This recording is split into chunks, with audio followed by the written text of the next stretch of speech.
What's up, guys? It's cringy YouTube intro time. I'm back at it again with another Dead by Daylight video. Today, I'm going to be doing something that I've wanted to do for quite a bit. I'm going to be teaching you guys how to play a trapper, or at least how I like to play a trapper. I've learned most of my techniques from other trapper mains, such as Alstarva, who is a great streamer, by the way. I watch him regularly, and I'll be linking his channel in the description. He's much bigger than me, so I'm not too sure he needs it. But I'm going to be going over stuff like trap placement, just general killer tips around pallets, mind games, and stuff like that. So if you guys want to see more videos like this, of course I'm the most qualified with Trapper as I've played him the most. But if you guys want to see more videos like this on like killer tips and tricks, I'll be more than happy to comply. So make sure to comment down if you guys want to see a killer that I've played. Just advice, if you guys want to see me play a new killer, I'm probably going to be ending up getting the new Resident Evil DLC when it comes out. So that'll be fun to talk about. And with that, we'll head right into that custom game, and I'll show you guys what's up. Before we head into the custom game, I want to show you guys my Trapper loadout. Now, of course, I don't have a ton of perks for Trapper yet, as evident by my not even full page, but for now, this is what I run. I run Whispers, which pretty much tells you when a survivor is close to you. Now, I run this because when you're setting up traps, you want to be very careful to not let survivors know where your traps are. So what you do is when Whispers lights up, or when you start hearing those whispers that it gives off, you don't want to be setting up traps unless it's for a specific situation, because then this signifies when survivors are close to you and have a higher likelihood of seeing you. This also helps in the end game, but I talk more about that in the custom game. Next, I run Agitation. This is a basic Trapper perk, comes with him, so it's pretty easy to get leveled up and get hit, but it isn't entirely necessary. I like to run it because if you ever, because it increases your movement speed when you're holding survivors. Now, this allows you to get to better hooks and allows you to get to the basement if under normal circumstances when you cannot. Now, Agitation is very important because when playing Trapper, you want to have all your traps in a certain area. You don't want to spread them all around the map. So you want to, you'll have these traps in one part of the map, but you, and then there'll be a couple of hooks in that area. And if you are, and Agitation helps you get into your trapped area. So when people are coming to unhook people, they have a much higher likelihood of stepping into traps. Next, Pop Goes the Weasel. It's a great perk all around, great gen regression perk. I run it because it's just really nice to have. There's not too many things specifically for the Trapper. I run Pop Goes on almost any killer if I have it, which just, and how it works is if you hook somebody, you, the next generator you kick will lose 25% of its progress. This is within a 45-second window at max level. So it's just a great overall gen regression perk. Sloppy Butcher, I only have on because I have it. It isn't a huge need. I would replace it with any other perk that you'd want to, but I find the most use out of it because it slows down healing, and when you have healing, you know, when it's harder to heal, survivors typically won't do it as much, which just gets you more hits. And if they do decide to heal, it'll take more time, so that'll be less time on gens. And with Trapper, if you're healed and you step on a trap, you get injured. So it's kind of just a little cycle of just bullying the survivors into either healing and wasting time, or not healing and getting downed easy. And the next thing you want to run is you always want to run a bag add-on on Trapper, because without a bag add-on, the Trapper only has one trap and can only hold one trap, and that's really hard to deal with, especially in the setup phase when you're trying to put down as many traps as possible in many different areas. So I always just run a brown one, but if you have yellow or purple, I like to save those for big situations. I don't even think I've ever used either of those bags, because the basic brown one is just an overall just great add-on. Of course, Trappers, I would argue, should have a base kit of 2 traps, but that's besides me. So just always make sure when you're playing Trapper you are running a bag add-on in order to be able to hold more traps and place down more traps, just to help that easy startup game with setting up all these traps.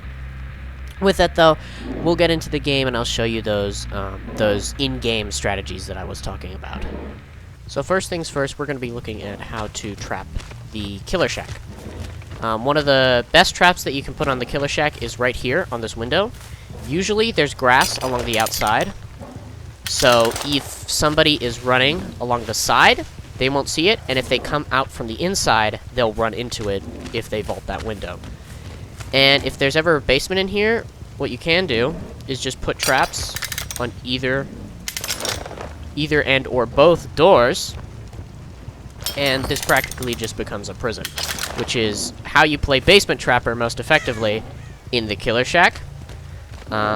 If you ever get a basement game in the Killer Shack and have people down there, it becomes really easy to start hooking people over and over again. It's a great method to just snowball your way up to kills. Next, we're going to be looking at some just standard trap placement on just like regular loops like this.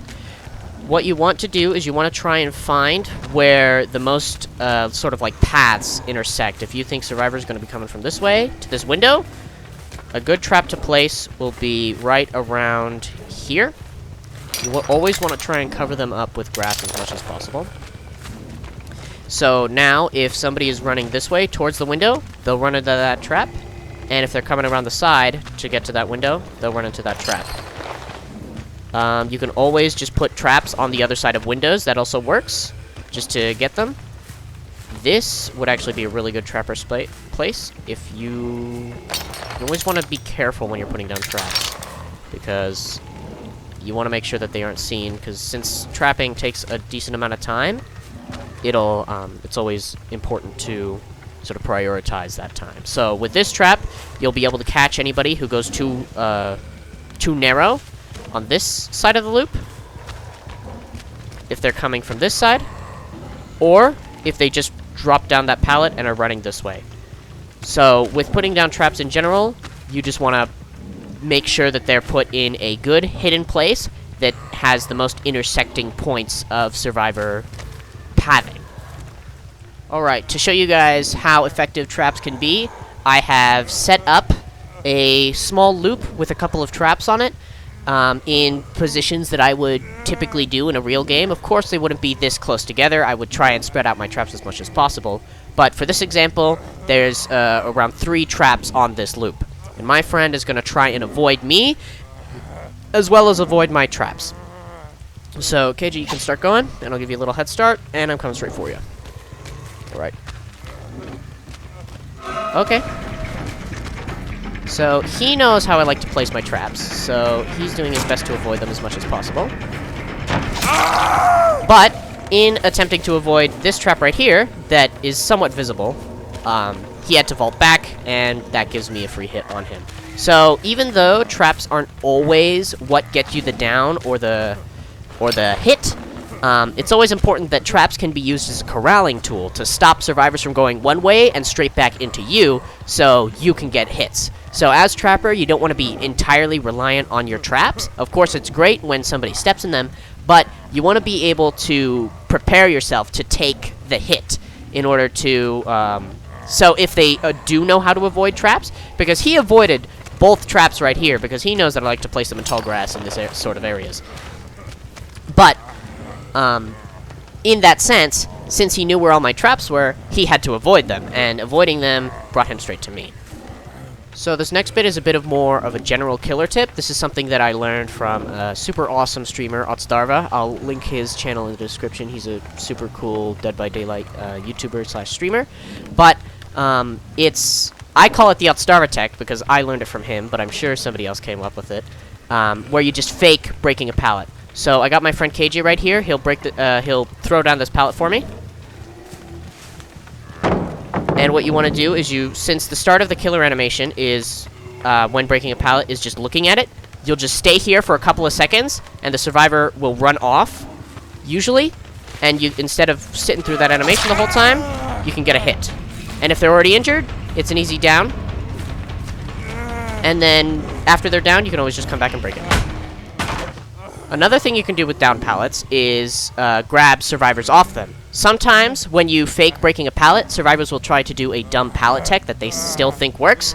and when when you start breaking it, they'll like that.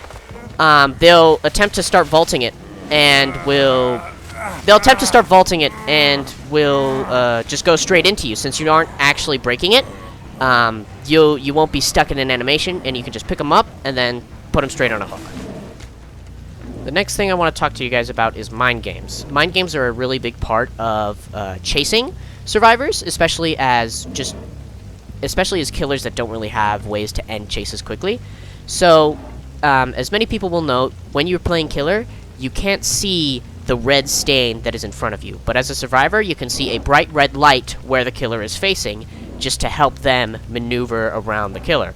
But you can use this to your advantage if you play it right. What you can do is say that I'm looping a survivor on this loop, and they have just vaulted this window and are heading this way. I can step over here, show my red light, and walk backwards. It's important to walk backwards because if you flick your light around, they will know that you aren't coming, that you are turning around. So you show your light, flip back over, and best case scenario, they'll come back through the window, you get a free hit, or they'll run past, and you get to chase them over here. It's important to time your mind games well, because if you keep doing mind games over and over again, they'll start to expect it. So you need to be able to do a mixture of mind gaming and a lack thereof. So say I mind game this loop a couple of times. The next time, if the survivor is expecting a mind game, I can just push through it and go straight for him.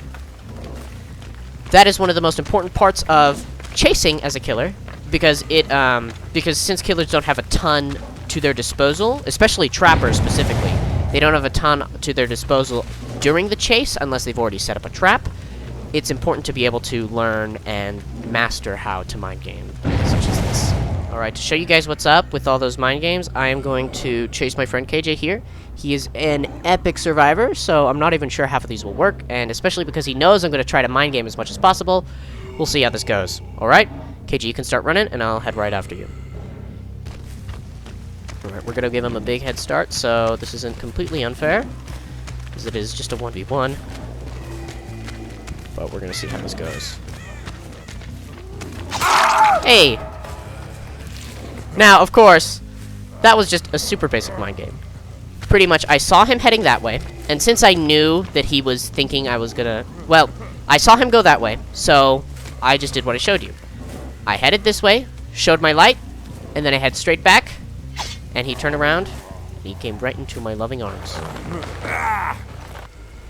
When it comes to the endgame, Trapper is one of the strongest killers Dead by Daylight has, specifically because of his one ability to trap exit gates. On most maps, you'll be able to place traps right on the exit gate, which not only stops survivors from, you know, getting to the exit gate faster, but since they have to disarm them, they will have to cause a notification to appear on, you know, your screen, since it's a loud noise. And only then they can go to the exit gate and start opening it.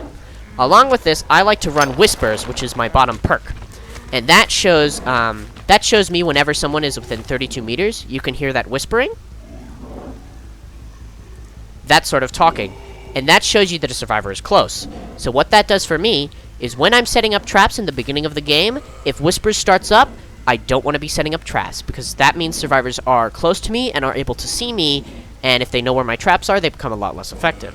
Secondly, in the end game, like we're talking about, Whispers shows me where survivors are in general. So if I'm walking towards an exit gate and Whispers is on, I know somebody's close to this exit gate, and I should prioritize trapping this one. And so after I trap this one, I can head straight on over to the next exit gate and trap it, and then after that, it's just a waiting game. You can wait somewhat in between both of the exit gates and just wait for one of the traps to go off. And when they do, you can head straight back to that exit gate and show them what's up. Hey, would you look at that? That's going to be the sort of notification that pops up when your traps are disarmed. And even best case scenario, some survivors aren't even looking, so they'll just step in the trap, and then that's a free down. Sometimes when you're playing killer, you'll have people who have Decisive Strike. And of course, this is a given, as Decisive Strike is one of the most ran perks on survivors. And so, when survivors have Decisive Strike, you will often see them run into lockers. Now, usually with most killers, you either have to leave them, or you have to pick them up and eat that decisive strike. But with Trapper, a funny thing you can do is just place a trap right in front of the locker and just leave them. So eventually, when they're forced to come out of the locker, they have to step into the trap, and you can down them. And when you down them, you can then wait out the decisive strike 60 seconds, and then you can go on your way. So that's another fun little gimmick that the Trapper has. Of course, it isn't like a tech or anything, because it's just putting down a trap. But this just shows sort of the more creative ways people can use their traps. Of course, this isn't a new technique by any means, but it's just a little thing that you can help with if you're ever running into someone who you think has decisive strike. Of course, the counter to this would just be head-on, as if you are setting up your trap, a person can head on you, and then things get a lot worse. But that situation is few and far between. Alright, gang, that's going to be it for the video. I hope you guys enjoyed. Make sure to like, comment, and subscribe if you guys did. Let me know if you guys want to see more killer tips just in general, or if you guys want to see some more specific videos like this one. Let me know if you guys enjoyed this sort of stuff. I'll be coming out with that new map trailer that I was talking about real soon. Still working on it, though. But we're almost there. So, thank you guys for watching, and I'll see you guys in the next one.